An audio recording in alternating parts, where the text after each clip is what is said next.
How you doing, man? Ooh. It's been a minute. That sounds good, man. Yeah. It's like a tall glass of water on a hot day. Yeah. I think I needed this. Hey, I think my seat's too low. it is a little low right Yours there. is low too. What's it up? It feels a little low. You're right. Yeah, man. Yeah, there you go. There it is. Ha! All right. So what's new, man? I haven't seen you in a minute. Diamond in the back. That's right. You're busting the jams right now, man. It gets me all pumped up. And then you got me some, what's this, nitro? A little nitro cold brew. And I already had a big old thing of coffee, so I'm going to be bouncing off the walls, man. That's right, man. That's right. Yeah. How are things going, man, with you? Good, man. I had a long day yesterday, but a good day. Like, those long, productive days. Oh, that's good. Yeah. I had a long day. It just wasn't productive. Yeah, man. Just working, man. I'm in this like stage in life where I don't care about anything. Like I don't care about drama. I just want to do stuff that's gonna build. You know? Yeah, dude. There's a COVID-19 thing going on. Like people you're going two directions, right? There's the angry like people. Oh, why am I? But then you got everybody else who's like, hey, man. It is what it is. Let's just keep moving on, and if something else comes, then we'll deal with it. Until then, let's work. Let's get it done. Yeah, man. I just feel like you definitely see it, dude. You can feel it on the street. Either people are really happy or really pissed. Yeah, one of the two. Yeah. And realistically, you get to choose, but that doesn't diminish the fact that there are people going through real stuff. Yeah. Like people are going through some hard times. You know what I mean? But and I'm not going through an easy time, that's for sure. But I also like the prospects of the future. Like I just see, like even through all this adversity, I see a whole bunch of positive stuff. You know what I mean? And let me put that right there. and you gotta represent. That's right. And I see a lot of opportunities around me. I know that the world is kind of flipped upside down, but I'm able to see the opportunities, and I'm just trying to snatch them up, man. Dude, I'm so bad. So while all this is going on at home, like I go to work and whatever, and it's slowed down tremendously. Working for a city, it's slowed down immensely, dude. We're kind of like in cruise mode, and not in a city kind of way, cruise mode, but more like there's not a lot to do because people aren't working, businesses aren't open, water isn't being used, things of that nature. So at work, I'm able to kind of like hang back, listen to things, watch some stuff. So when I get home, man, I'll throw on Netflix. I'll do a little workout in the garage, throw on Netflix. And dude, do you have a TV in your garage? I can. So I have a mobile TV where I can move. Oh, you can move it around? Wherever I want. Yeah. So if I want in the backyard, move in the backyard. I like your house, man. Dude, it's just well thought out because I'm a homebody. Yeah. So it's like if I'm gonna be home, you have all the comforts. I'm gonna have all the perks and comforts. Yeah. Yeah. So this COVID-19 is like perfect. Like if you're a homebody, you're like, you're loving it. I've been social distancing forever. It's like I love it. But it has hard times. But anyways, what I was saying, I've been watching Netflix. And watching Netflix is like a rabbit hole, dude, because obviously, I got into Cobra Kai. We obviously talked about that, right? Bam, I got addicted. Okay. Then I started watching movies. Yeah, you watch old movies, whatever.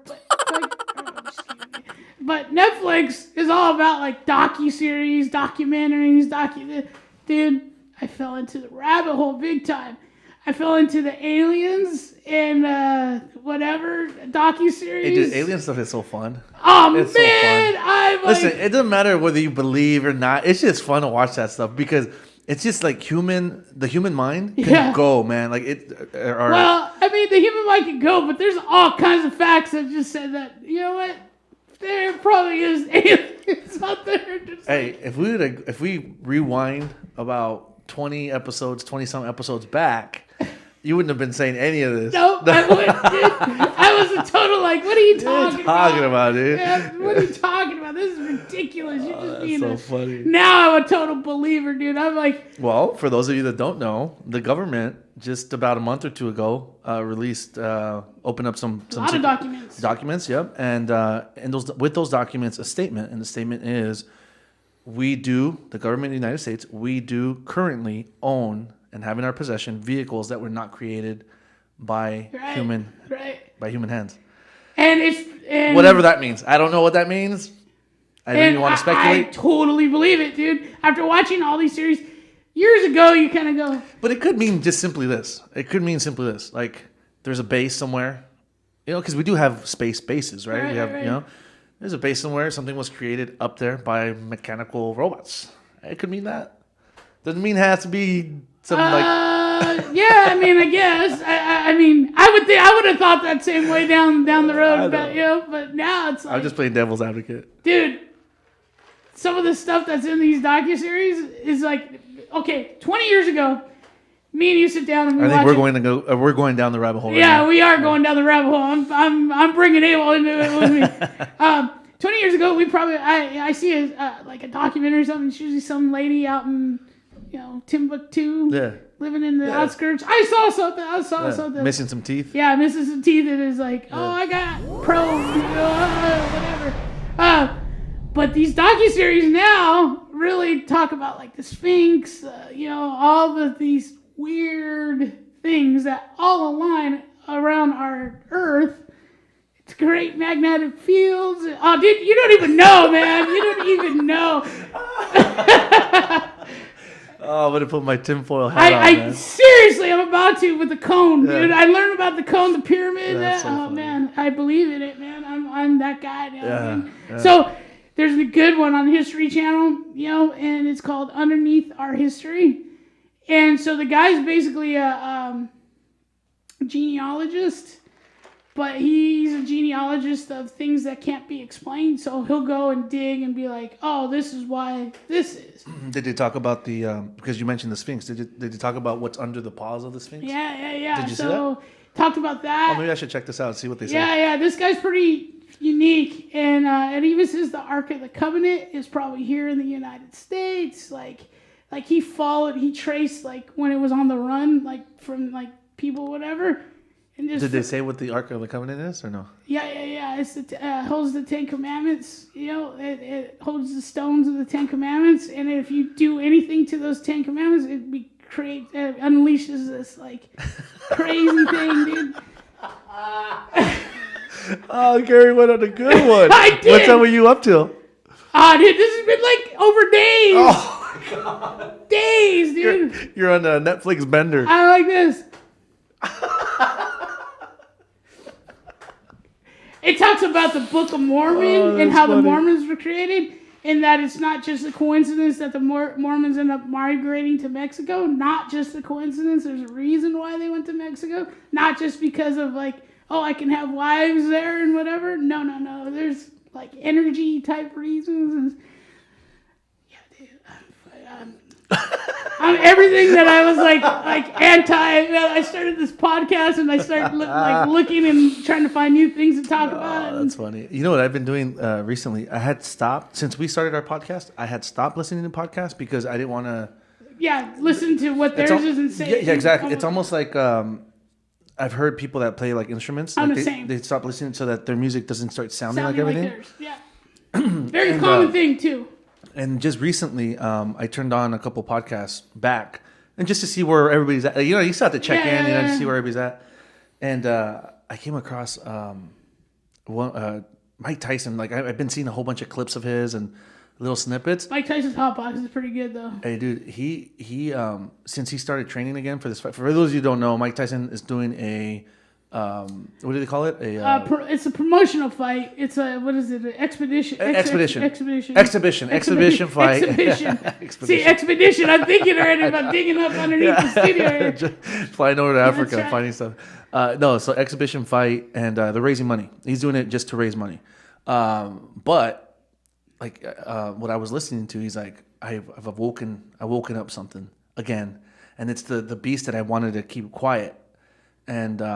And he talks about that, but he talks about reawakening that like that God of war in him, and he says that he's ferocious again. He's like, by the time I go and fight and go in that ring, he's like, he talks about how he gets excited, like quote unquote aroused. I'm quoting him, aroused when he knows that he's about to, that when he's ready and he's gonna hurt someone. It like turns him on. Yeah, and it's so bizarre, but it's just that crazy like warrior, Yeah, I've heard him say beast this. kind of thing in yeah. him, you know.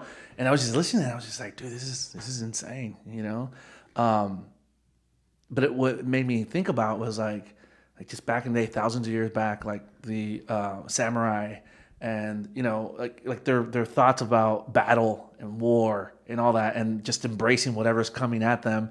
And if they die that day, then they're gonna die a glorious death because they're dying fighting. You know, it's just dude, and he's a historian. Like he knows a a lot lot about history and warriors, and like he'll just blow your mind if you're listening. He actually studies a lot of the like the old generals, old emperors and stuff like that, and what their mindset was and all that. So, dude, that guy is something else, man. I heard him talk about Genghis Khan before. Oh my goodness, I heard about that too. Yeah, like that was one of the parts that I listened to, yeah. and I was like, dude, this guy did some research on this. Yeah, like he knows like better than most people about history, about like that stuff, ancient times stuff. Yeah, that's crazy, man.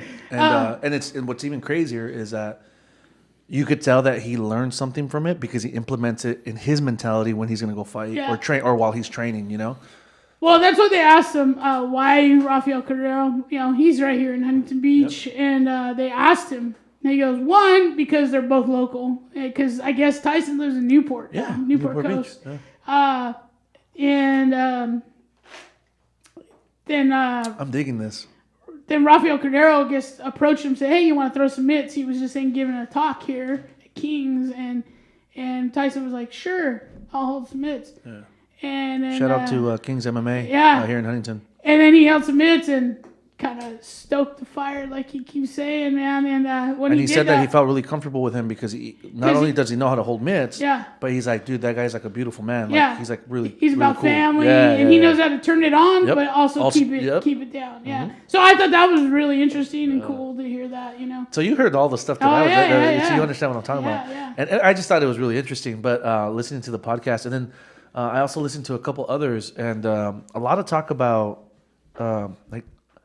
I didn't realize this, but a lot of people are really out there like for motivational like speakers and stuff like that. And you know, back in the day, like my real estate days and all that stuff, like that's when I knew a lot about that stuff. But I didn't realize that people were still like searching for that. You know what I mean? So it's different now, right? So back when you're, like you said, when you're in your real estate days, even when I was coming up and I was trying to become a salesman with Pepsi and stuff, they sent us, watch this empowerment tape, watch this. Watch this guy speak. I literally would take. So every year I would take. You'd be like this. No, every year. For those of you that haven't seen the movie, Wolf of Wall Street. If you're a minor, don't watch that movie. Parents, don't let your kids watch that movie. Hey, that was Abel in the 90s. That was not Abel in the 90s. I would take so every year we take like 3 or 4 weeks off, literally 3 or 4 weeks off, and go to this thing called a Superstar Retreat. Shout out to Mike Ferry, Tom Ferry, and all the Ferries. That's their last name. They're like these big moguls. I know they're these moguls in real estate. But anyways, we take like 3 or 4 weeks off, and it was always at a resort. So whether Vegas or they do them like in Hawaii, like all these different places, and it was all like the cream of the crop. Like it was like the producers in real estate in California. Really? And so we'd go cool. and so you'd learn, you get motivated, and different speakers and stuff, and then you'd come back on fire, man, and you just like blow it up. Okay, this is what I'm gonna say. So I found all these just recently. I told you I listened to a lot of motivational stuff. I listened to a lot of like entrepreneurial guys, because they've changed over time. So back in the day, it was all about money, power, hunger. Oh yeah. What happened was the money switched, right? Got younger. The people generating the money got younger. Yeah. So in order to do that... And it's mainly having to do with all the electronics and all the... Okay. So in order to do that, you had a lot of kids that weren't super motivated. They get stuff done. Oh, made $1 million, yeah. But then you get guys like Gary Garvey, guys like... Eric Thomas, all these guys who speak to these younger guys and get them fired up, dude, about like doing whatever, whatever it may be. But now these guys aren't just talking about, hey, it's empower. We need this to do this to make money. No, they break down they become these philosophers, dude, of life. You need to be grateful. You need to be this. So maybe there's a little bit more balance. Yeah, there's a little more balance. Back in the day, my dad and I would when we were in the business, and it was about making money. Yeah. And some of these guys are still money. Yeah, some of these guys are still making money, but but a lot of the stuff that I hear is they tell you self-care and stuff. You've see, never heard that before. Yeah. Honestly, if you tell my dad self-care, he's gonna look at you exactly. You gotta get your ass to work. I listen to Ed Milet, dude, who is a great entrepreneur, right? And he does all that, And don't get me wrong, listen, I know that you should take care of yourself. You're working hard, you should take care of yourself. Takes care of himself more than anybody. But at the same time, if you're taking care of yourself so much that it's gonna get in the way of your hustle. Your hustle. There's something wrong there. There's not a balance. I think it's a generational thing too. I honestly do. I think we're the last part of that generation. I'm on the high end, you're on the low end of that, And I think anybody below that, just now, in their 30s, it's different. It's just different. Different. The hunger is totally different, man. And I was never into real estate and stuff, but I was all about coaching. And so coaching is just like sales. We'd go listen to guys talk about, you need to follow, this is what you do. Let's go, and then all of a sudden you have your shirt off, getting ready to go through a wall, let's go. Hey, yesterday I was doing some business with my dad, and we made a phone call, and we needed something done at that time, and it was only 4:30. Around there, and the person on the phone, so I told my dad to make the call, and the person on the phone, I was driving, and the person on the phone goes, "Oh, it's almost 5:00," and we both, my dad and I both looked at each other, and dude, my dad just kind of laughed, because he's trying to keep it cool with this person, and I'm I'm sure they could hear me in the background. I said, ask them if they want to get paid. We're trying to get them paid. It's not even 5:00 yet. Our day's barely starting, dude. We've been at it since the morning. Yeah. You know what I mean? It's so bizarre to me. What do you mean it's almost 5:00? What does that have to do with anything? You don't stop till you get it done. Yeah, and that's the mentality of just a regular worker, man. And if they would have said, it's almost 5:00, I gotta take a break to have a margarita, I would respect that more than it's almost 5:00. I can't do anymore after that. It's a long day. Come on, man. Have a margarita and get back to work. It blew our minds out. We just started laughing. So, long story short, he gets it done. They agree to it, whatever. They're going to do it. And then my dad hangs up, and he looks at me, and he just shakes his head. I go, what do you think about that, Dad? He's like, it's just different now. Yeah. It's just different. It's different. Yeah, well, even back in the day, right? You guys probably, hey, it's almost 5:00. You hungry? Let's go get something to eat together. And then you get back to it. Yeah, and I'll buy you lunch. Let's get this done. I just want to make sure. It's crazy, dude. Right? It's a different mentality. I mean, just a total different mentality. Yeah. Dude. No, that's not to say, because I also don't want to discredit people out there. That's not to say that there's people that are maybe more efficient because they're so technically inclined or electronically inclined what they do. that they might be extremely efficient. Right. And they're like, you know what, Abel? Well, if you're too stupid to figure it out and I could get home at 5:00, well, and that's all good. But the truth is that I combine them both. Right. I use technology and I do this donkey way of working where I can work for 12, 14 hours and I'm good. So you combine that together, Yeah, it's just a mentality. Yeah. Total mentality. That's like people with lunch breaks and stuff like that, and I crack up. It's we'll eat at our desk, man. This is cool. It's actually really cool here because Brett and Christina, they'll always say, "Hey, did you eat? Did you eat?" Sometimes you forget to eat, and it happens. You get busy, and but we always watch out with each other. Hey, did you eat or whatever, So yeah, that's the difference between our worlds because I see it totally now, and I work in a company environment. Right.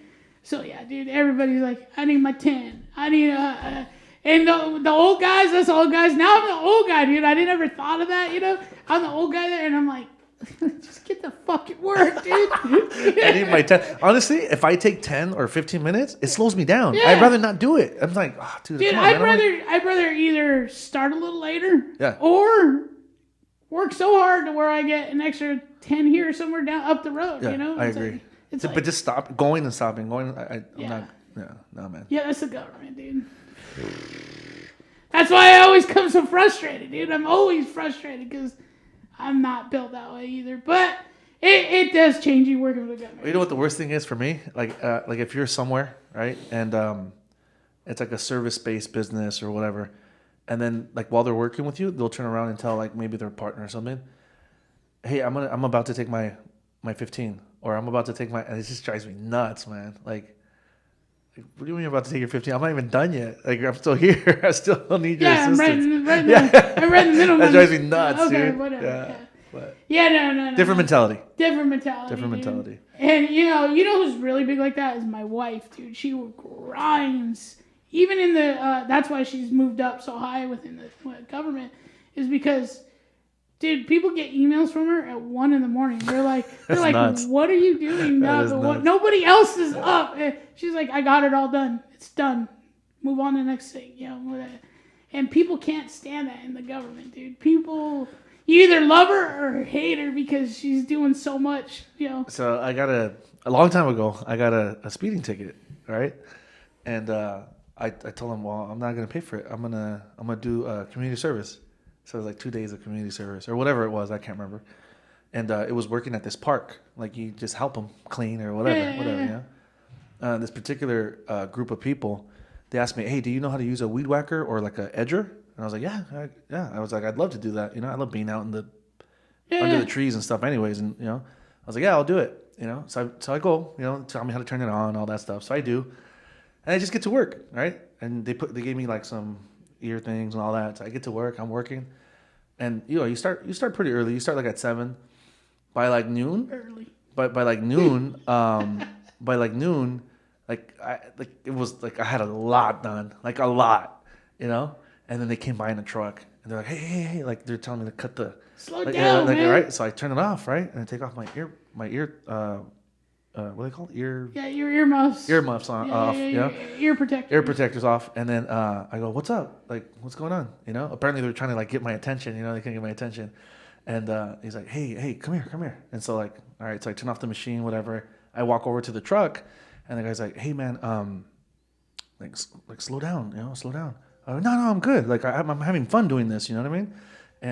And he's like, no, it's not that. It's just like if you get that much done in this amount of time, then like the higher ups are gonna expect that every time. Like you need to slow down because that's government, dude. And I was like, what, dude? That's It blew my mind, that's dude. Government.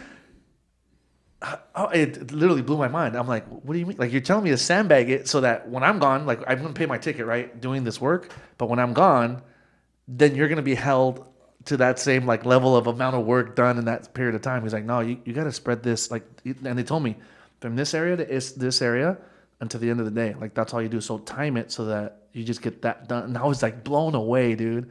It actually upset me a little bit. You're like, oh, dude, don't even go. I know how that feels. Yeah, it upset me because I'm like, this is what you guys do? Like if I wasn't paying this ticket, like you would be doing this, and that's what you do? You sandbag it? So there's no, okay, so when I went into government, dude, I came from Pepsi, dude. It was about, you're working 14-hour days, you had no choice, dude.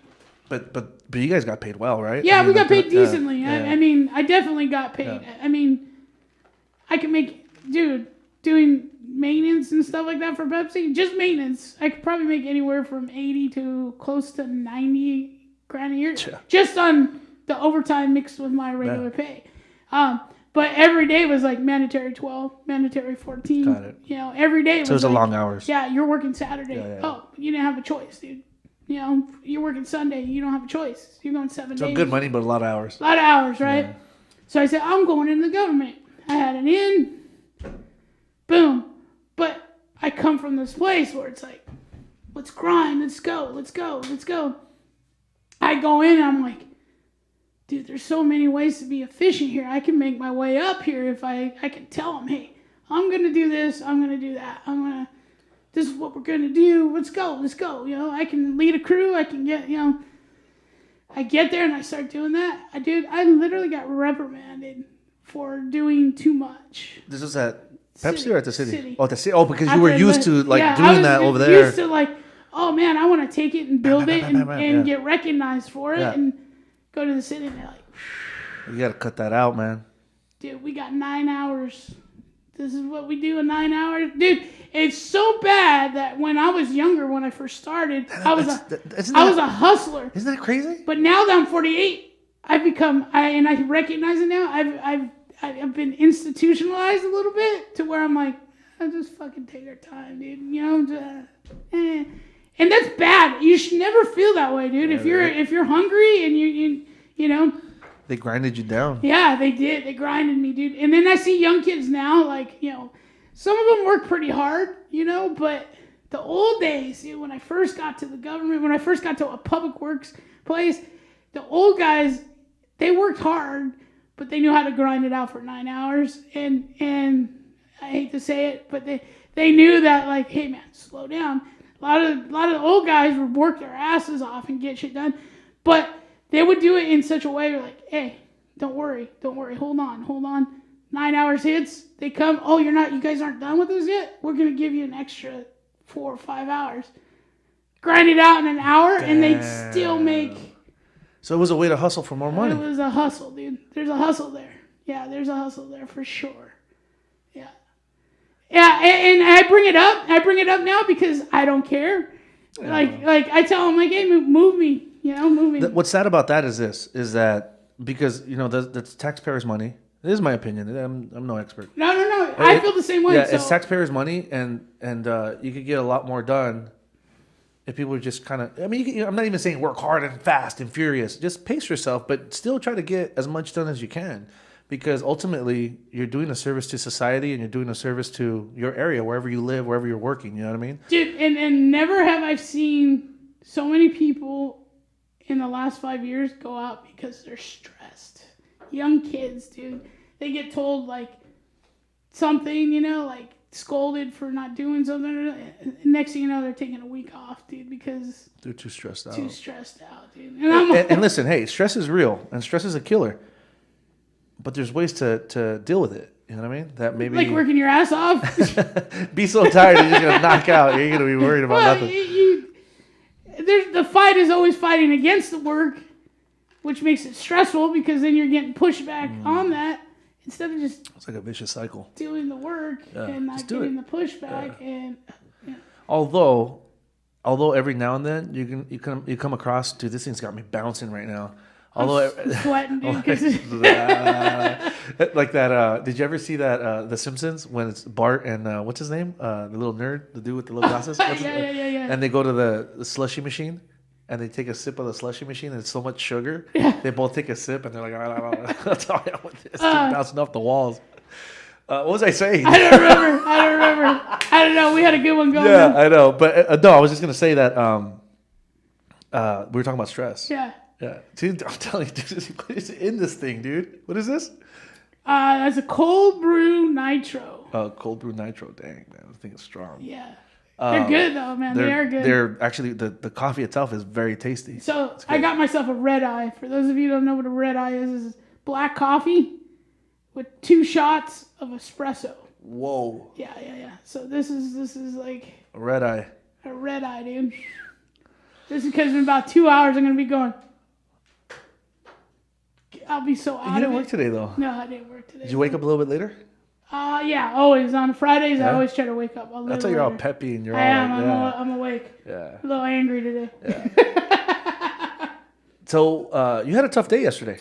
Crazy day, man. Crazy. It started out pretty normal, but I was lacking a little sleep, so I woke up a little like... A little edgy? A little like, Okay. Something's different today. Yeah. Something's different today. I'll go to work. Get to work. Just not feeling it. Had a little bit of headache all day. A little bit of... Have some lunch. As I'm eating lunch, my uncle calls me. My grandma's not feeling well. I have to go help. You help your grandma a lot. So people that don't know... Yeah. She's older. In Mexican families, usually my mom or my aunt, the women kind of take care of each other. When my mom passed, it left it up to all my uncles and the grandchildren. And so we're all struggling trying to help, because it's hard. I'm sure that everybody else has families too. Yeah. We're all struggling with it, and she's struggling because we're not taking care of her like we should be. We should be giving more attention to her. With that being said, she's at somebody's house, she's at her house, but my uncle takes care of her full time. Got it. And he has his own. Man, I'm sweating, It's all that coffee. He has his own physical problems. And so he has trouble. So I get the call probably once a month, twice a month. Come help. How old is your uncle? In his 60s now. Okay. Yeah, So he's grown. early 60s. Yeah. And yeah, it was just a fun time. It's hard to talk about sometimes because the worst part about like helping senior citizens is seeing them digress. Got it. Oh man, that's the hardest part. Does it make you think about like, because we've talked about mortality before. Does it make you think about like we're all heading in that direction? Hell yeah, especially because I'm older than dirt now. Well, I don't know about you're older than dirt. Yeah, but I'm getting closer to 50, so I'm not getting younger to, you're getting closer to 40, so it's a little different. You get that 10 years there, and you're 50 seems. Think about when you're a kid, the 50-year-old you and you're like, ooh, right? You never think you're gonna get there. Yeah, and I'm here, dude, and it's like, shit, dude. So here's the crazy part. So it does make you think about your mortality, yeah. Yeah. Definitely. So it makes you think like, I was just wondering like you start thinking like, all right, well, we're all heading in that direction. At some point, maybe I could be in that situation. Yeah. Hey, dude. So I have my grandma still has her wits about her, you know. So yesterday, like my uncle was telling me, like, oh yeah, she won't drink water, but she'll drink beer, you know. That's what I said. So wait, this is your grandma on whose side? This is my mom's mom. Oh, okay. So they're all spicy, man. I told your mom, you, my whole your grandma, family is that way, dude. My whole family is like me. That's funny, dude. And she's like, yeah, I'll have a beer. Like, he's like, yeah, so I give her a beer a day. You know, she likes it. She wants it. What am I going to tell her? No, you know? And the doctor actually said it's probably helping her because it's helping clean out some of the stuff that's not going right in there, you know, because she's older and things aren't working. Because it's helping her pee, it's helping her, How old is she now? 89, but she's going to be 90 in a couple months. Yeah, so... and then my grandfather just passed, who was 95. Oh, man, sorry to hear that. So as soon as he passed, I guess it's been a year, but that's been her decline. Of course, man. Yeah, that's kind of been her. You spend your... how long have they been married for? Dude, you would... it's my step-grandfather, so she's been married well over... Well, yeah, I mean, with my real grandfather, it was like 30 years. With him, it was like 20-something years. Yeah, that's a long time, man. Yeah. So, but my step-grandfather was a really cool guy, dude. Like, really cool guy. Yeah. He was a pharmacist. It reminds me of like how Stan was. Oh. He went to Cal Berkeley, was a doctor of pharmacy, stuff like that. People are smart. There's so much detail. Super smart, right? There's so much detail in what they do every day. Smart. Like Stan, like all the detail, Yeah, you know, yeah. like, He and was- it transfers off to other things But he that was they do. funny guy, dude. Like, you know. So, like, okay, here's an example. He was around in his 78th birthday. We go to Angel game, and we're playing another team, I don't know. And so we bought my grandfather the opposing hat.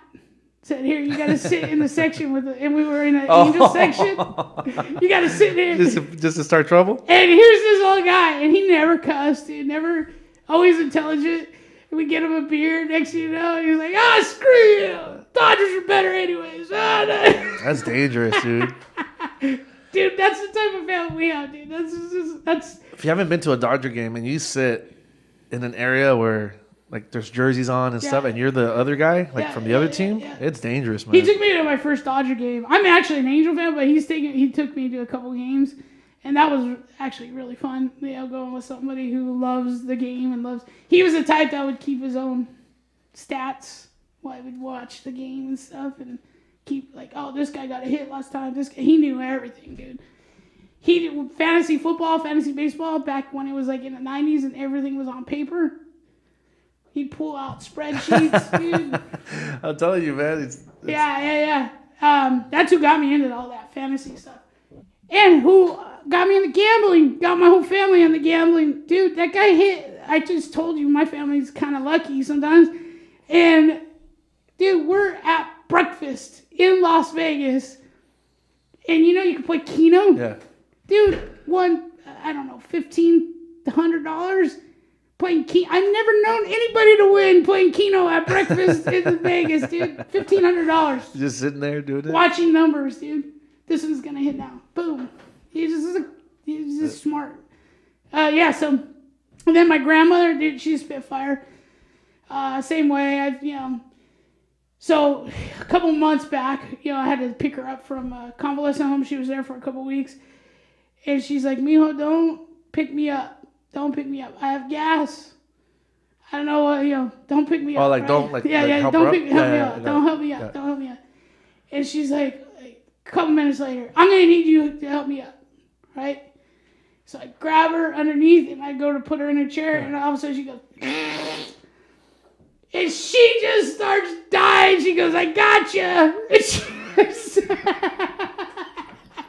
She was messing with you?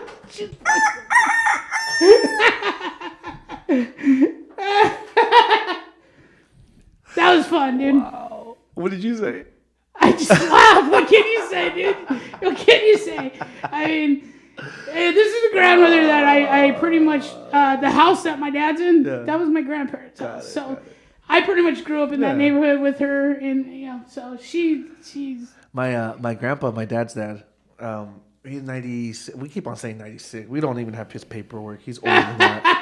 Yeah, That's the problem, right? With some of these older people, you don't really know. They don't have records. Yeah. He fought in a war in Mexico called La Guerra de los Cristeros. That's when the government was going against the Catholic Church. And you'll hear like Pancho Villa, you'll hear like Emiliano Zapata. Well, he fought along their side. Really? Yeah, Pancho Villa was up north, so closer to like Texas, California, all that. And Emiliano Zapata was down south, and that's where he was. And his job, he was a kid. His job was to reload everybody. So you know how they have the bandoliers, like the bullets going across their chest. Yeah. So he'd wear a bunch of them, and when somebody was out of bullets, he'd run, drop them off, run back, load up again. And so he was taking ammunition to everybody while they were fighting. Yeah. And so he's really old. Yeah. I mean, that was a long time ago, dude. You know what I mean? Yeah. So that was like the choice of like to move things wasn't like a car. It was like horse. No, yeah, he would literally. He was mule. He was the mule. He was the ammunition mule. Yeah, that's what I'm saying. It was literally, it was back in the. It was like cowboys and Indians. And where they fought, that's where my dad's doing all his projects and stuff in Mexico. Wow. So my dad went back, and that's part of the reason why That's he's back cool. there. Yeah, but anyways, so he's old. He's we say 96, but he's probably older than that. But his brain is so sharp. Really? Dude, that guy he still remembers everybody from his like childhood. He remembers when he was like he used to he runs so fast. Like my dad, he's like my dad, like very like short but like muscular and like compact, Yeah. And they used to bet because they didn't have horses. They were too poor to have horses, so they would bet running. And so he was always the ringer. Like he'd tell us like what he'd do. He'd pretend like he'd run really like hard and he'd lose a couple, and then he'd be like, you know what, let me try to make my money back. And then he'd have someone, because he didn't have money. But what he would do is that he knew that people knew that he ran fast. Yeah. And so he would team up with them and say, okay, I'll run. You put the money and then we'll split it. Because the people that had money didn't run as fast as he did. Yeah. So they were always hustling. And he tells us a story and he still laughs. And he remembers every like race and everything and how he did it and all that. Dude, yeah. Hustling's fun, dude. Hustling's fun. I learned from some of the best, my uncles and my dad. So when I was growing up, dude, my dad was a painting contractor. He subcontracted, did all kinds of stuff. Hustled, dude. He was a hustler. He worked really hard.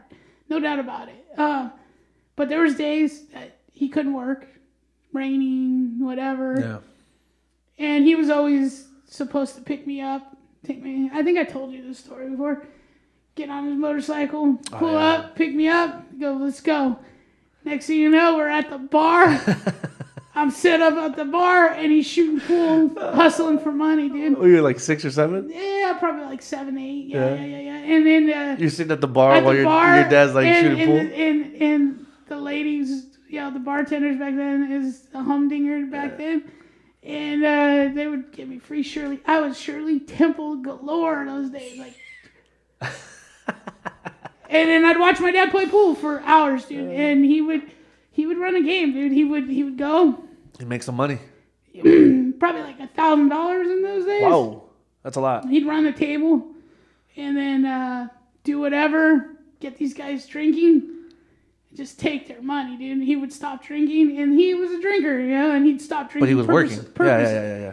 Yeah, he would walk out of there, $500,000. Some money. And he got to hang out with his kid at the I bar. don't know if he hung out with me. I got to see all of it. That's funny. Whatever. Yeah. It wasn't hanging out. That was a babysitter. The bartender was a babysitter with the Shirley Temples. Yeah, when we hung out, it was like because I played a lot of baseball growing up. So we'd play catch, and him yelling at me and throwing the ball at me, telling me to catch the ball with 2 hands and throw it as hard as he could. No, it was. That's funny. Yeah, so. So now when we have conversations with my grandpa, we always record them. That's fun, dude. That's you know what? That's so smart. That is so smart. He doesn't even know. Like what we do is we just like literally put the phone, like leaning it on something, and then we just talk. It's kind of like what we're doing right now, just with no equipment. But that is. So smart. So we have him on video. So we went to go visit him, and my brother was asking him questions. I was asking him questions, and my dad was sitting there just listening because my dad's heard those stories 1,000 times as well. Sure. But it's always so fun to hear it 1,001 times or more. You know what I mean? They're always great. The fun ones are the ones that always twist just a little bit more. When you're like, whoa, that's not what you said before. Yeah, and so one of the recordings that we had was because they specialize in making tequila. Oh yeah. And so he's telling us like that after they worked, part of their pay was to have they would fill up a liter of tequila. They could have a liter in the morning and a liter at night. Oh wow. If they didn't use it, then they didn't have to, but that was part of their pay. Oh wow. And so what he would do is that in the morning he would fill up his liter, at night he'd fill up his liter, take them back. He wouldn't drink them, take them back. Every now and then he'd have a little shot here and there. But he'd take them back and save them for the weekend because on the weekend they went to play soccer. Sell them or get the other team drunk? So they'd play soccer and he's like he would tell the teams like if they won like they would get like his team he liked to win. So like, hey, I got tequila. If we win, I'm gonna let you guys because everybody's poor, Yeah. And like to have tequila was like it was like a it's a rich man's drink. Yeah, like you like dude like. So we're gonna win. So like everybody would like put in the extra mile just to win, and then they'd all have some tequila after. That's fun, dude. But and he said that they would also like the reason why they would give them tequila like when they were done with their job, because most of them had to walk miles and miles to get home, and their body was already achy and stuff. So they would sip it as they were going. Mucho borracho. They drink too much of it. Yeah, so they would drink some. It was like self-medicating, to be quite honest. Like you got a little pain here, a little pain here. You got to walk home. To this day, dude, I still do a little shot here and there, just when I'm not feeling good or something. And it's the wonder drug, dude. It's the wonder drug for sure. And then like we have him on video like telling us like what his daily work was, like how they made the tequila and everything. Like it's really cool to just get that from someone that's 96, 98 plus. You know what I mean? And it's recorded. Like we have it. It's recorded. I would love to like. Your brother's all about the science, and then all of a sudden you get, no, we'll just get a shot of tequila. We'll fix that. Yeah. Right? Yeah. Right? I mean, come on. Yeah. It's kind of true, though. Yeah. I mean, yeah. I mean, that's like my grandma drinking beer every day. They're almost 90, dude. It's like, that's probably the thing that's keeping her from going over the edge, dude. Hey, ultimately, we're all going, right? Yeah. So you talked a little bit about mortality, dude. So I had that epiphany 5 years ago with cancer and all that. So after that, dude, when you start losing a lot of people, and everybody goes through it, you lose your parents, you lose, things just go. It changes your life, and I think I'm totally changed now. I'm a different person. I'm more like my mom because I start thinking about people, want to help more, want to be involved with my family a little bit more. I was always like sheltered, kind of. Not I wouldn't say sheltered because I wasn't very sheltered, but I was always like to myself. Got it. You know what I mean? I'm as social as I am. I'm also very like I like sitting back, being at home, minding my business, and But I like being out too and doing whatever. But for the most part, if I'm at home, I don't want to leave home. What are you talking about? That's why I always try to get, let's do a podcast from home so we don't have to try to meet up. And I like doing this though. Oh, I like doing this too. Don't get me wrong. I actually love doing this. Yeah. This is cool. This is gonna be the thing. Watch, we're gonna make it. This big, is cool, right? man. Anyways, but mortality. You're talking about mortality. Unfortunately, I think people don't think about it until it's too late. I think it's more, kids have to think about it a little bit more when they're younger. And not to scare kids like, oh, you're going to die, you're going to, no, but it just makes you live a little differently. When you see that, you appreciate like the little things. Like, I'm like so happy tonight. This could be the final Laker game tonight and we could have a championship, dude. I'm in bliss today, dude, because that's the one thing that makes me just happy. You know what I mean? It makes me happy. I can say that now. When I was younger, it was like, no, I'm not that fanatical. No, I am that fanatical about this team, and I've loved them since I was 8 years old, and it's like, yes, this makes me happy. The more you can understand that, the more you know it's okay. It's okay to have a nice car. It's okay to want. It's okay to whatever. Because then you know what that does? It makes you grateful. Yeah. It makes you grateful for what you have. You know that there's going to be an end. Yes. And because there's going to be an end, you got to do what you want to experience. You got to do what you want to do and accomplish in a certain amount of time, right? Like, so do you remember when Abel Senior was here and he said have goals and deadlines. Yeah. It's the same thing with life. Like, you have a deadline. Our deadline, we don't know the deadline, but there is a deadline, meaning that there's an expiration date. And you have from now, because we're breathing today, to whenever that expiration date is. So get it done. Go do what you want to do. Experience life. Have those experiences. Put yourself in uncomfortable situations. Grow. Yeah, dude. Fall. Get up, I literally do all was that stuff. 42, and the doctor, I remember going to the doctor, like, I'm not feeling good. I got this thing here, whatever. Oh, yeah, you have cancer. Boom! That's like, dude, you hear that? You think everybody else in the world can get this thing, or everybody else in the world. That's crazy, man. Dude, I was healthy. I was training.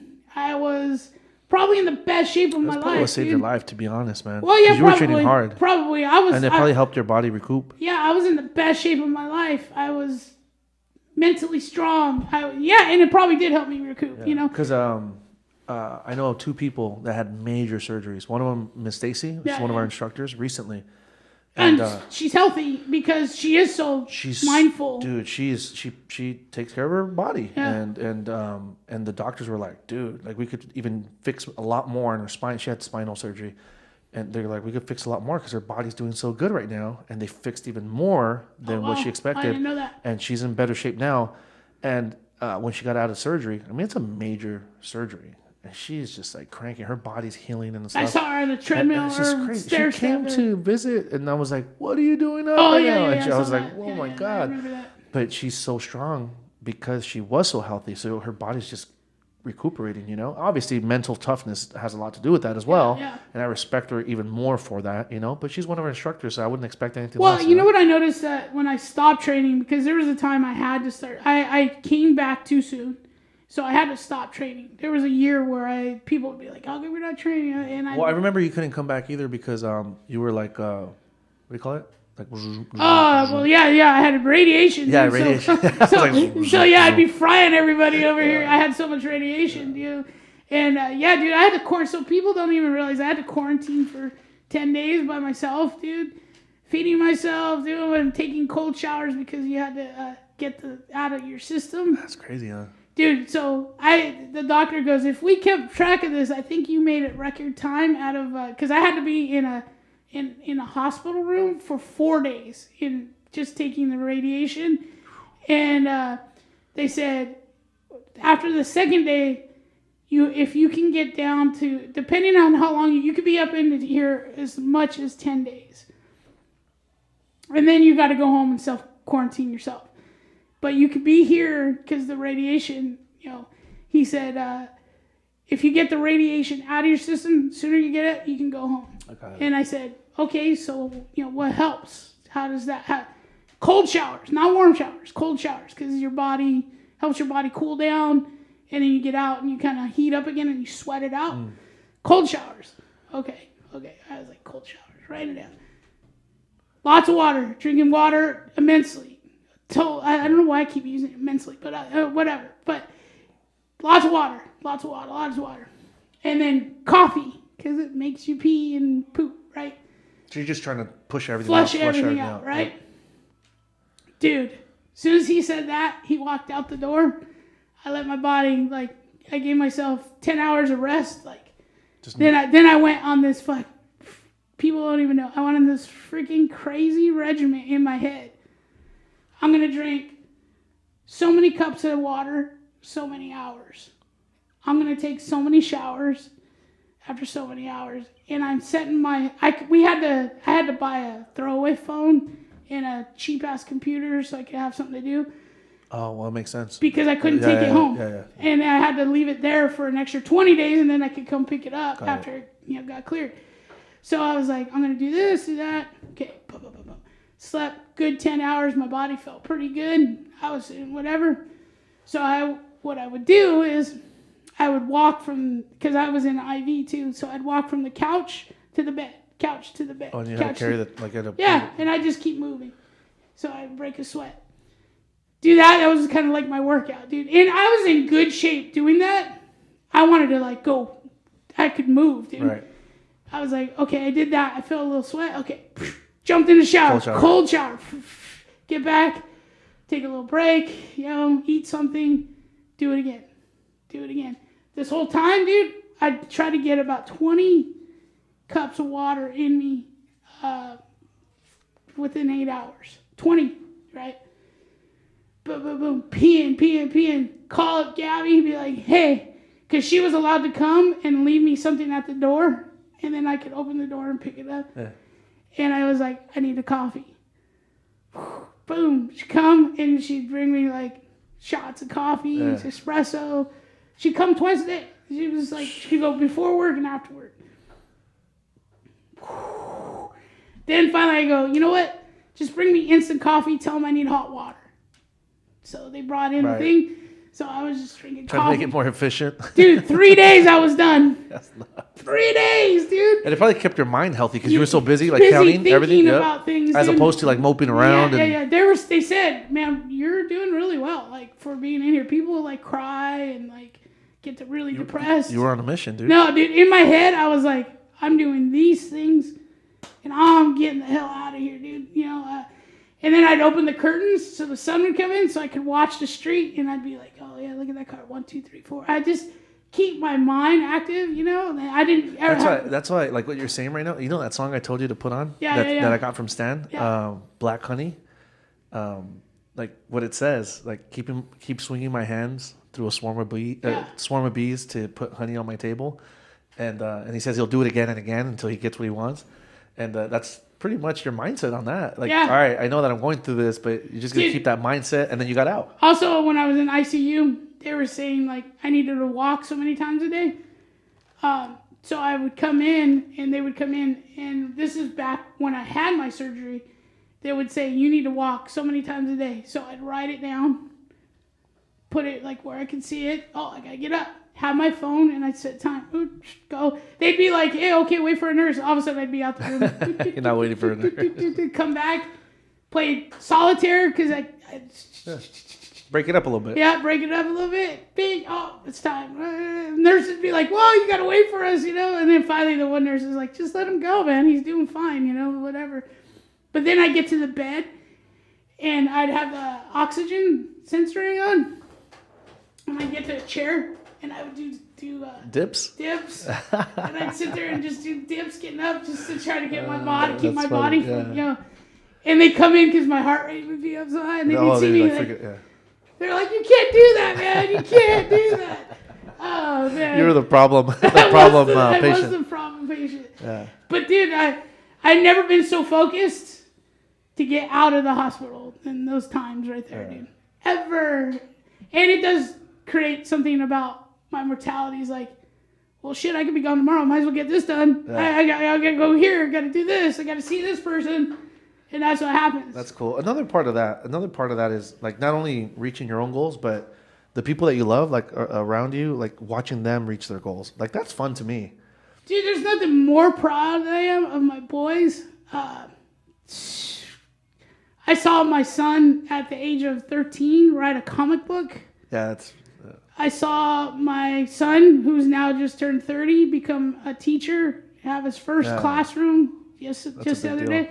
I mean, those are pretty cool. So the reason why I say that, because it's we're talking about mortality, right? it's not all about us. Like it's also like enjoying the people around you, enjoying your crew, like watching them step up and climb up too. You know what I mean? Definitely fun. It's definitely fun too when you're close to people, and you see somebody kind of outside, like, oh wow, man, he's on a good Yeah, projectile, doing good. you Yeah, know? and you know what? There's in this world, there's a little bit of everything, right? I mean, there's people that aren't happy that somebody else is doing well, that something bothers them about that, and it's just not healthy. I mean, I choose not to do that. When people are doing well, it genuinely I get a kick out of it. Like, yeah, man, like right on, you know? I've always been a team guy. I'm always about the team, dude. Always since I was a little kid. That's why I got into coaching football and baseball and coaching. Team guy. Never got in. I mean, I was in individual sports. I wrestled, boxed, but I was never really good at those because I was better being around a team environment. And I was always the guy firing people up, Right. you know? And The hype man. I was always the hype man. I've always been that guy, dude. I've always been like, let's go, you know? I'm the guy who's like in your ear, like, you can freaking do this, dude. But I needed people to do that to me. So every once in a while, you always say, oh, you have jealous tendencies. So when I was younger, I was a little bit like that. The red flags. I was a little like that, man. I definitely was because I was very competitive. And I had small man's mentality, dude. It was like, hey, nobody can beat me. I'm bigger than life, you know? And it kind of, that's how, it happens. But then when you learn that you're not that person, dude. You're not that good. You're not that, you're not. Yeah, life has a way to humble us. Yeah. You get that humble pie. And you know what? You learn that, you know how you get better? Is if you get better. And we're teammates. Yep. And you're better. That makes me better, dude. Absolutely. And it makes me look good. And it makes you look good. It's funny that you talk about teams. My brother, like 4 days ago, so what, today's Friday? Oh, actually on Monday, I think it was. He sent us something. He sent my mom, my dad, myself, my wife, and his wife a text, and he like, hey, check this out. Like, I'm getting an award from Chapman University. Oh, I saw your post. And it just makes us so proud, man. And it's cool because if you click on it and you read what it says, and it says like, like where he went to school, like, oh, he got his bachelor's degree from Chapman University in biology and psychology. He was the first double major. Yeah. And then he went to UCLA where he got his master's in public health. Oh, okay. And then he went to Harvard for a business program that he accomplished there. And it was just, I'm just like reading like these things, and it's just a small excerpt of his accomplishments. I mean, there's so much more before and after that. Right. But even just reading that's enough. That's enough for a time, like a lifetime. You know what I mean? Yeah. And I'm just so proud of my brother because you talk to him, his feet are so on the ground that he's so chill. You know, like you wouldn't even know if you didn't see that, you wouldn't know. You know, and he's all about team. He works where he works. He's put this team together that just makes sense. Like they get a lot done and they reach communities like thousands of people and they save lives because of the teams that they put together. And he's all about teamwork and all this stuff. All about teamwork. Just proud of him, man. And it's really cool that my parents get to see that they're still alive, and they get to see that he's being awarded through these prestigious schools and stuff. And that he's doing something, man. Like it feels good. Like as a younger brother, it's like, dude, I'm alive and I'm getting to see that stuff. That's cool. Like, it makes me feel really good. You know what I mean? That's cool. I wish I was closer to my brother that way. We're close, but in an unspoken way. Yeah. We're close, Yeah. but it's just a different relation, different setup. When you're the older brother, and I have a feeling Ozzy's probably the same way with you. Like he's probably pretty, like, as much as he's done, like he's probably like, look what Abel's doing. I can guarantee he's totally supportive of everything I do. As an older brother, I do that with in awe. I'm like, wow, look at my little brother, dude. Yeah. He helps me. Look, dude, that guy, aside from just being a good older brother in the sense that he doesn't preach to me. He just does it, and he's like showing me like this. You know what I mean? Like this is the way, And I love that because, like instead of because you could have people around you that preach to you like, oh, you should be doing this, why don't you do that, or this is the way, But when you're just doing it, and I could clearly see that that's the way he lives. He doesn't just talk about it. Like that guy's about it. You know what I mean? I always talk about people who've come into my life, and I'm one of the things that I'm able to do is recognize when somebody who I like comes into my life and doesn't preach to me and actually talks to me. And as soon as they do that, dude, I've had certain mentors in my life. We talk about, I'm a crazy guy, dude. I could have gone totally different direction. Yeah, we've talked about that. Yeah. And but because I've had certain people just talk to me, be like, "Hey, man, you're not that way. That's not you. You need to, check it out. This is what it could be like." Right. Instead of somebody going, "You should." Right.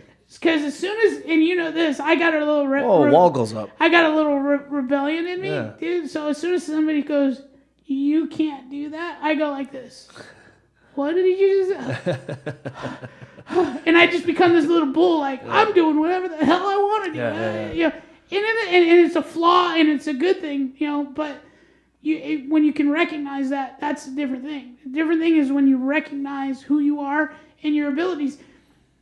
The people that can't recognize themselves and pay attention to their own problems, their own, and look and find, hey, there's a positive here and a negative.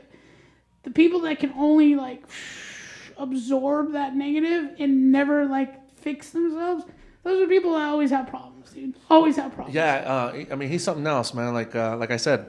That's cool. That's the one guy I was hoping to have on this month because it's Hispanic Heritage Month, Latino Heritage Month, whatever you want to call it. Yeah, so, I'm sure he'll make time for us. I'm gonna let him know. Yeah, October is a great time for that. He's a wealth of information, man. Yeah. I would like to talk to him maybe about what's going on. Yeah, we'll get him on. We'll get Ozzy on and pandemic, just healthcare, healthcare in different types of communities.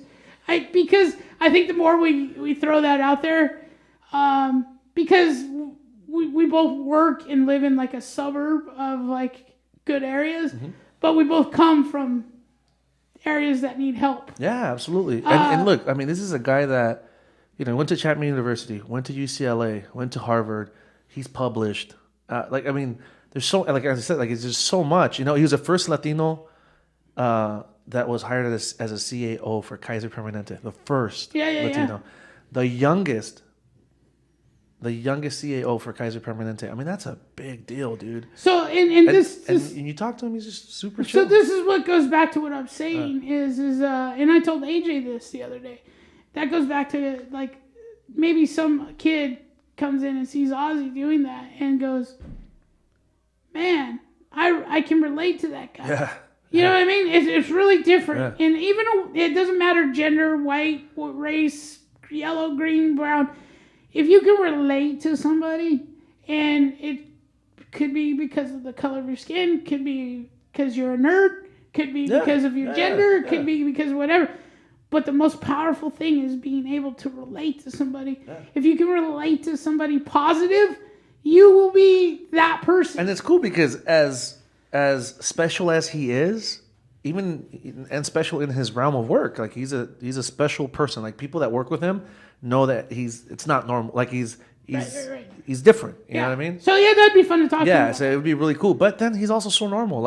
Simple things like being a coach. He's always been a soccer coach to his kids and to kids in the community. Oh, see, that's cool too. I'd love to talk to him about that. He does a whole bunch of just regular stuff, and it's just that balance that he's found in life.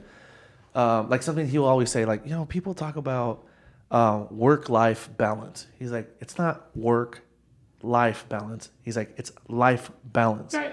And the moment you start just seeing it as life balance, he's like, that's when you'll get in balance. But if you think that you have to balance it at work and then balance it at life, and one or the other is going to get a little bit more time, he's like, that's the issue. He's like, it's life balance. Right. So anyways, stuff like that. He's got it together, man. My brother's legit. Right, there's always that one person that you shout out to Ozzy. There's always that one person you go, shit, he's got it together. Well, they call him Ozzy, but it's Osvaldo? His name is Osvaldo. Yeah.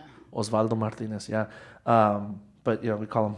He became when he was in college. He was cool in college. And the reason why I'm going a little bit off topic, but because we're hopefully gonna have we had Miss McKenna come in the last couple weeks. That was cool. And really, I think you said that Doug, her dad, would come in. Yep. And I love that because I would love to have him. I think Mr. Martin would be amazing to talk to. I think we can build. I think that's one thing our podcast can do is build some bridges. I don't like getting into politics. I don't like getting into all that because I'm not good at it. I'm not good at like talking about. But I think if we can make people relatable, I think if we can make people understand, and it goes both ways. Maybe somebody's looking up to go, hey man, I want to be a police officer like Officer Doug, or so many things. Dude. Yeah, so many things. Yeah. So Doug, Ozzy, we actually reached out to the fearless leader over there in 10th Planet, Orange County. Oh, I'm excited about Matt that. Salinas, Yeah, and shout out to 10th Planet, Orange County. He's like, yeah, man. He's like, let's work out the time and I'll go down there. And dude, those guys, even if it's in the evening, we need to do it. Let's figure it out. I told him we'll work around his schedule because I know he's busy. He runs 6 other schools, plus the ones. I think he's a partial owner in the Vegas ones. Man, they're all sweethearts, man. They're killers. I mean, these guys will literally put you to sleep.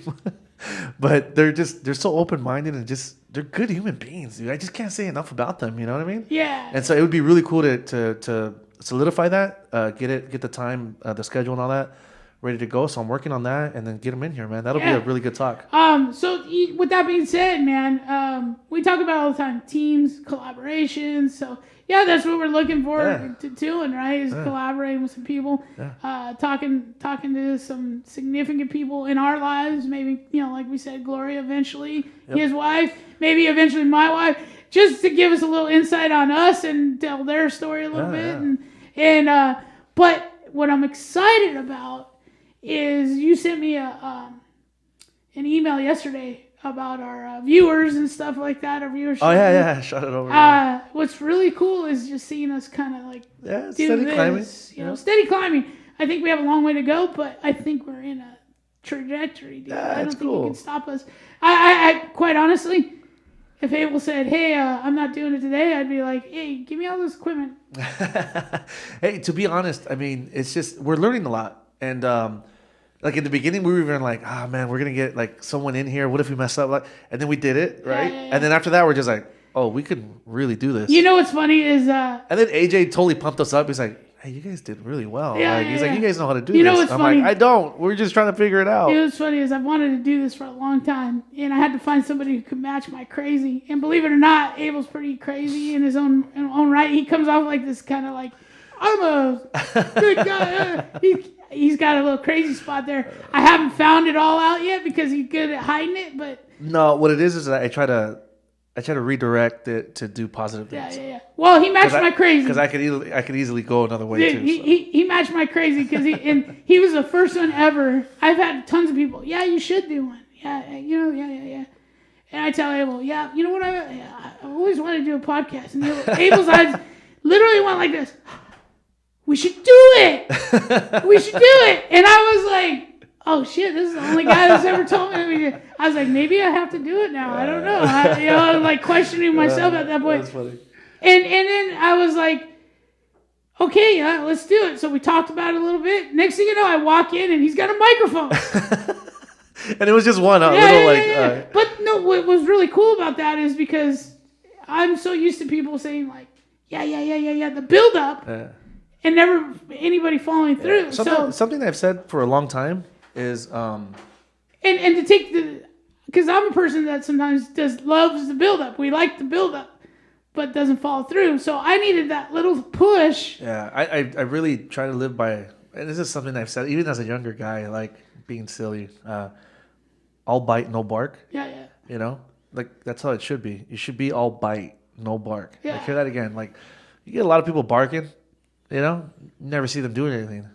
You know, you want to be that person or you want to be that dog that doesn't bark, doesn't make noise, but gets it done. If they're gonna bite, they're gonna bite, and that's what you have to do, and that's what you have to be. You know what I mean? Especially in business. So, I mean, to me, I think we're the biggest podcast out there, dude, and that's me, dude. I'm that way. I'm like, you know me, I'm cocky a little bit sometimes. This is fun too. Like, I mean, look, we're reaching out to the community at large, and part of that community has to do with our team here.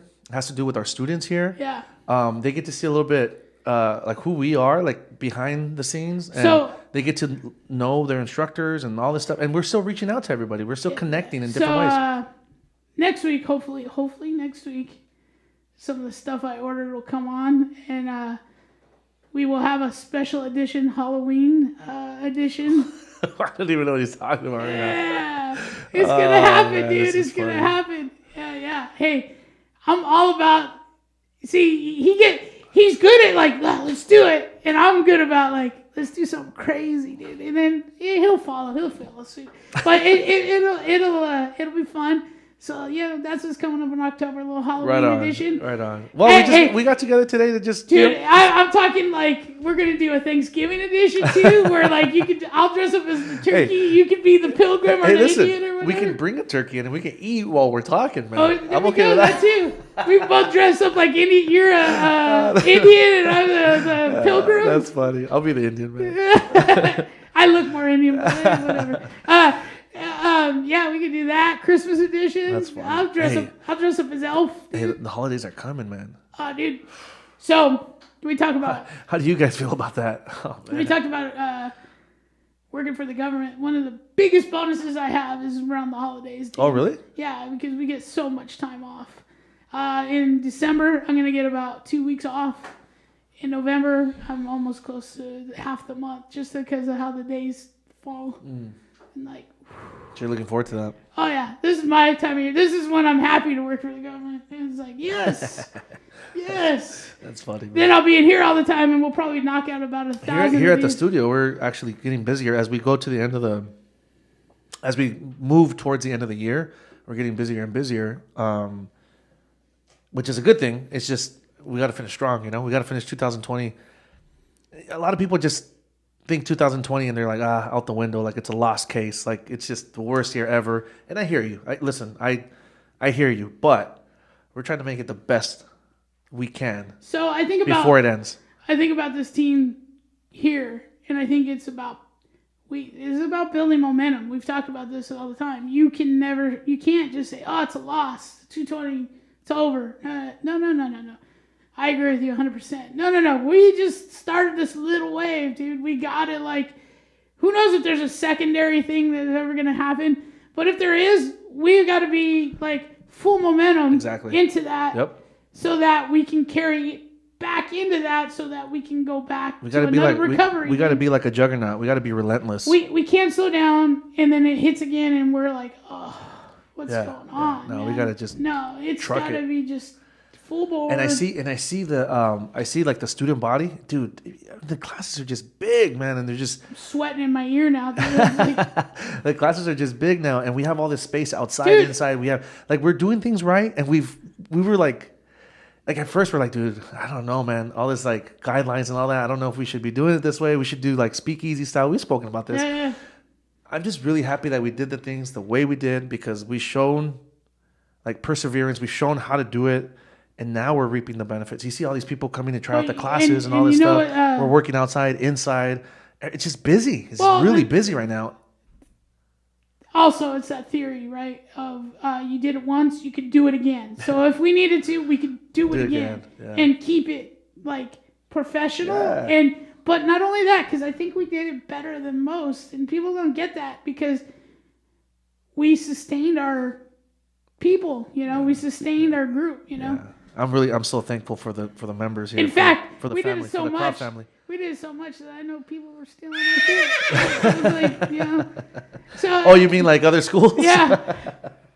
I'm just saying. That's funny. Just saying. Yeah. I mean, there's new podcasts up. Oh, is there? All the time. It's all kinds of stuff, man. I'm not engaging in this one. Hey, it's good. No. It's good. It's flattering. That's just a friendly little nudge right there. I just love. I love listen, it though, dude. Hey, it's flattering. I love it, dude. It's flattering because Hey. Hey. I like to nudge, man. Hey, I like to nudge. We're the new guys in town, right? And the old guys in town are looking up to us. Yeah. Trying to see what we're doing. Anyways, yeah, man, that's cool. It's a good feeling that it's a good feeling that that the team, like when I say the team, is like the staff and all the instructors. Dude, you saw how it's amazing. Everybody's pulling. I had a class the other night, 16 people in it. Yeah. Yes. Yeah. Christina came up to me and was like, "Your classes are becoming the bigger ones." I said, "Christina, did you ever doubt that?" And that's not to mention like the Zoom and people on Zoom and stuff. It's cool, man. But I like to throw that out there because like I know how to build a class. I know how to do that. That's why I was always on you about these other instructors. Dude. Hey, but something happened. Do you notice that? Like, okay, remember that conversation we had? We even said it here on the podcast. Like, we got to work on on just getting everybody to pull the same way and all that. Something happened months back where we might have planted some seeds where they're giving fruit now. Like, the instructor body is just on fire right now. Everybody's on right now. You know what I mean? Yeah. I think it just, I think we got a little bit of help of this pandemic kind of slowing down. Yeah. I can't say anything's over. Or Yeah, anything, no. But at the very least, slowing down enough for people to go, we need to go back. We need to go. Like on Saturday, AJ and Mr. AJ and Mr. Omar.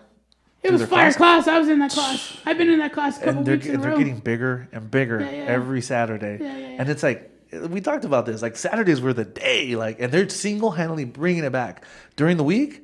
Right? Like, for a little while, that 7:15 class, like, it was like crickets. Yeah. And then, now it's like, you're getting everybody to come. So they come to that. Hey, 6 who taught that 7:15 class last night? You did. Oh, hey. Where was it? Yeah. On Wednesday, dude, Wednesday was a packed class also, taught by me. Thank you very much. So it's like we're getting that momentum, and I tell the group, like, hey, we have this momentum. Let's not stop. Yeah. And then you got people like Mr. Omar, like, inviting everybody to, like, well, not everybody, but the instructors to fight class, and it's just like to see. I know he listens, so when I get those texts, dude, I'm like dude. I got fat guy problems. I also got like aggression, like, in the back of my head. So when he sends those texts, like, I want to fight, dude. I really want to fight. But I've made it a concerted effort to actually stay away from fighting the last year, just because of my throat. And it actually is getting better. It's actually like, you can hear me even on these podcasts. My voice is getting stronger, every day. That also helps. I'm losing weight and exercising more. And I told him not to stop inviting me and not to stop inviting everybody. But I agree 100%. He's doing something good by doing that. Yeah, no. I agree 100%. Yep. He needs to always invite, Yep. Because you're going to get that one time where you're like, okay, yeah, I'll go. But those are the people that make us better. Like, we talked about moving targets with Mr. AJ. We talked about, like, new information with all these other people. Like, that's part of it. That's part of being on the team. And plus, Saturday is a day, it's always been a special day, and, like, where we've come from, and, so, but I love that he's there doing it, because the last few times he's had a bunch of first responders there, and they're guys who need it. Yep, they need to Eric feel was that. on SWAT, and Kyle. Mr. Eric, Captain America. I call Mr. Eric Captain America. And Kyle, who's in the muck over there, in Simi Valley, or I can't remember where he's in LA. LA somewhere. Yeah. So, I mean, these guys need it. So he's actually doing a service for those guys. Yep. And Austin Senior's becoming a beast, and I'm really proud of Mr. Omar, how far he's come. He's such a hard worker, man. He's like Stace. I mean, those guys are literally, they're like chiseled out of granite. If he can make top of that, his class look like his legs. Mr. Omar has beautiful legs. For you guys wondering at home why he said that. He's just a very his work ethic when it comes to fitness and the martial arts and stuff. It's a good thing. It doesn't matter if it rains or shines. He's there, man. That's one thing I always tell you is he's a pretty nurturing guy, and I give him a lot of crap for that sometimes, and he just like takes it with a grain of salt. But he's always, I got to be thankful, because he's always like, come on, Mr. Gary, let's go. Come on, I'll partner with you. So I love that. He's motivating me and holding me accountable too. Yeah, he's a big teddy bear, man. Yeah. But he's a big teddy bear that'll punch in the face. He is, dude. He's definitely skilled. He's definitely become more skilled now too. Yep. Yeah, very cool, man. But I'm excited, dude. I'm excited too. I'm excited. Life's pretty good, but knock on wood, because I got a lot of other things like with my grandmother and stuff. So I'm hoping that stuff kind of stays. At least here in the studio, our sanctuary. Yeah. It seems like we're not out of the muck, and we're nowhere near pre-COVID numbers and stuff. Like, we're staying open. I still haven't paid myself in 5 months, but we're heading in the right direction. Hey, I bought you a coffee. What are you Thank you. about? Yeah. I just put me. But we're heading in the right direction. And guess what? Like, the team is heading in the right direction too. I'm not doing this alone. Like, you guys are all with me, man. That's a pretty selfless thing, dude. It feels good, man. And that's, I gotta commend you for that. That's a pretty selfless thing. Is taking care of, like, taking care of everybody, dude, when it comes to like paid and stuff like that. Oh, yeah, of course, man. He tries to keep me on the payroll, and I don't want to be on the payroll. And not that I don't. I mean, I don't mind being an employee. I think he could serve. No, you're money. doing it because you don't want me to spend. Like you want me to save that money like to stay open. Yeah. I get it, but you guys deserve more than what I give you. But guys. I think you did a good job with our young guys. Mr. Will and all that, and keeping them employed. And it does make me proud. Sincerely, it makes me proud that the team put their hands in the fire for me, and when I'm able to return that favor, like through this muck, like I didn't stop paying anybody. Everybody's continued getting paid, and it makes me proud because I could show the team that I'm not just talking. Like I pay you guys first before I pay myself. You know what I mean? Yeah. So. Well, I mean. Because I love you guys too. That's pretty awesome. I love that. That's pretty awesome, and I think we all love you back. A little love fest going on here. Woo! That's how every Friday should be, man. Come here. You can wipe that out. We love you guys too, man. You can wipe that out. We love you guys too. Thank you for listening. We're gonna come back with some awesome guests. We have them lined up. So today was just we're just getting together, man. We're gonna have a couple of these, but we're gonna be more informed with some of our guests. We're gonna be doing some fun Halloween one, maybe a Thanksgiving one. Hey, we might even take this show on the road a little bit and get out and maybe not do so much of a podcast, but maybe do a little bit of a viewing podcast. All right, man. sounds good. A little something different. All right, guys. We love you guys, Mr. Gary. Gary H72 on Instagram. Also, check out our podcast, man. YouTube. We're on Blackbelt Collective channel. Hit like or subscribe. I would appreciate if you subscribe. We need some followers, man. We need some new followers. We want to grow this a little bit more. Pass it on to a friend. Share it. Do whatever you want with it. Comment. Give us a question. We got some great guests coming up. And let us know if maybe you want to be a guest. Maybe you got a question. Other than that, Instagram is simpleman07 and Blackbelt Collective on Instagram and on Facebook. All right, guys? Gary and Abel Podcast. Find us on Instagram and Facebook. Yep. surfcityselfdefense.com if you guys want to check us out. That's it, man. That's all I got. That's a lot, man. We're growing. We're learning this. Love you, man. Bye. Later.